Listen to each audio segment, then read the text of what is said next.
بسم اللہ الرحمن یعنی الرحیم. گنجائش تھی کم سے کم 9 افراد کی جو ایلیجیبل تھے لے گئے. اس کی ایک اور تفسیر بھی ہے، شاید اس سے پہلے آپ تک نہ پہنچے، ذرا سن لیجئے گا کہ حضور نے خود اس لفظ پر ہوئے بھی عدد کو پورا کیا. مولانا یہ کیسے ممکن ہے؟ یہ کیسے ممکن ہے؟ بالکل ممکن ہے. ہر چیز کا ایک ظاہر ہے، ایک باطن ہے. اب چلتے ہیں انشاءاللہ. عدد کو کیسے پورا کیا حضور نے؟ اپنا آنا 3 بیٹے، بظاہر تو 2 بیٹے لے گئے، حسن اور حسین علیہ السلام. علی ابن ابی طالب داماد رسول ہے. ایک تو ویسے داماد بیٹے کی جگہ پر ہے، دوسرا یہ کہ حضور کو ابو القاسم کہا کیوں جاتا ہے؟ یعنی بات سے بات نکلتی. امام رضا علیہ السلام سے کسی صحابی نے پوچھا کہ مولا آپ کے جد کو ابو القاسم کیوں کہتے ہیں؟ جس ابو القاسم محمد پر آپ درود بھیجتے ہیں نا، ایک مل کے درود بھیجیے گا، بہت مل کے اللہم صلی علی محمد وعلی. سنیے گا، شاید اس حوالے سے آپ تک نہ پہنچی ہوئی بات. مولا نے کہا حضور کے فرزند تھے جن کا نام تھا قاسم،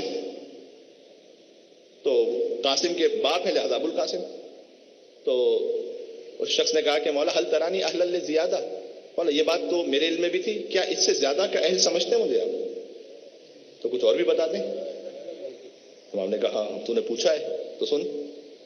کیا تجھے خبر ہے یا نہیں کہ حضور نے کہا تھا علی جنت و جہنم کی تقسیم کرنے والے ہیں، جو تقسیم کرنے والا ہو وہ قاسم ہوتا ہے.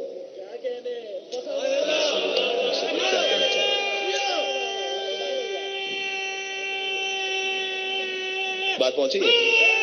مل کے کہیں گے. حضور اس پوری کائنات میں علی کا ایک ہی استاد ہے، اس کا نام ہے مصطفیٰ.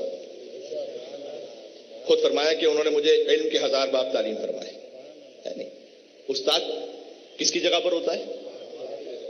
یہ امام نے کہا کہ علی قاسم ہے چونکہ جنت و جہنم تقسیم کرنے والے ہیں، مصطفیٰ علی کے استاد ہیں.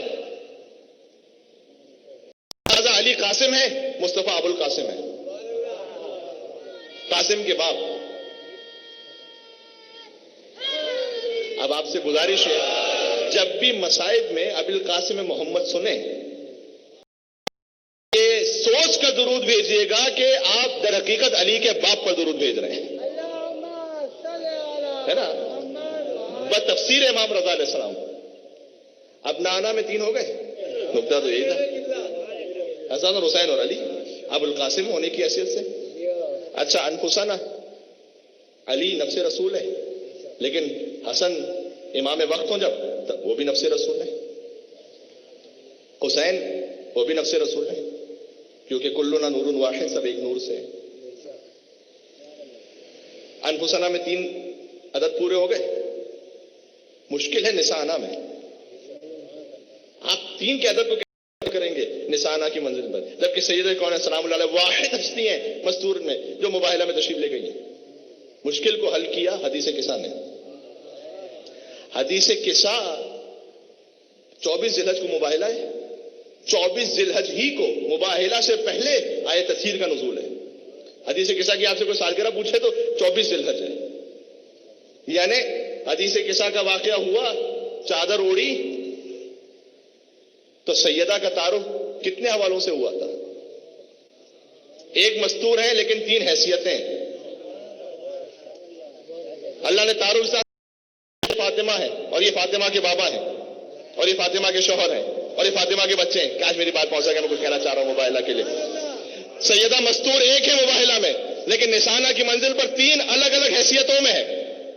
محمد کی بیٹی ہونے کی حیثیت سے، علی کی